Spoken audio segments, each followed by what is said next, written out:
Was the last time you visited a museum in grade school when you were rushing from room to room trying to find the 12 things on the scavenger hunt list? You're an adult now, and it doesn't have to be like that. So today I'm going to share with you 5 tips to make your next museum experience amazing.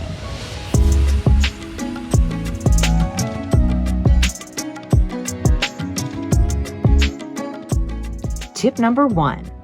Don't try to see everything. There is so much to see even in a small museum, let alone one as expansive as any of the Smithsonian museums or the Metropolitan Museum of Art or the Louvre, or you get the idea, one of those really big world-renowned museums. Know going in that you're just going to see some of the stuff, and that's okay. Ideally, you'll have some familiarity with the types of pieces in the museum, so you'll have an idea of what types of things you want to see. Which leads me to tip number 2.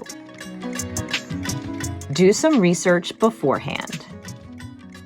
Most museums have a website chock full of information about not only their layout, their hours, rules and regulations, and of course, the types of art and objects in the museum.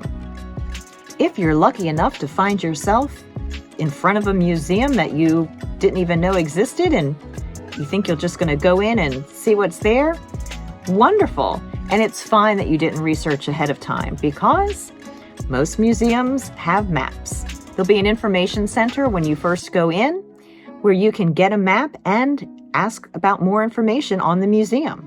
Be sure to ask if there are any special exhibits that are currently on display. Sometimes that's a really good place to start. After you've studied the map and have a general idea of the types of things you want to see, it's time to head in that direction. And that brings me to tip number 3. Find something that catches your attention. That may seem obvious, but of course, because you're no longer zipping through trying to see everything, now you can wander around at your leisure.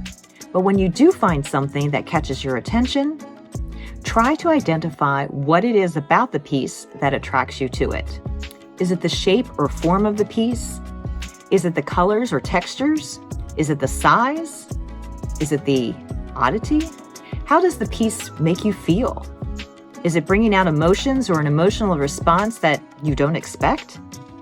It's okay if a piece makes you anxious or uncomfortable, and if it's too much, then just move on. Sometimes, though, there's that glimmer of something that's just drawing you and you can't look away. See if you can identify exactly what that is.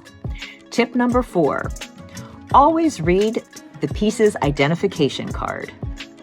It's usually posted somewhere below or next to the object in the museum, and often it has a lot more information than just the artist and the date and when it was acquired. It may give you some additional information about the piece, including how it was created, who it was created for, or an interesting technique that was used.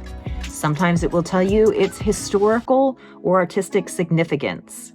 And my last tip for visiting a museum is to always go to the museum shop. Museum shops are amazing, especially in art museums, but most museums of any type have some sort of little gift shop.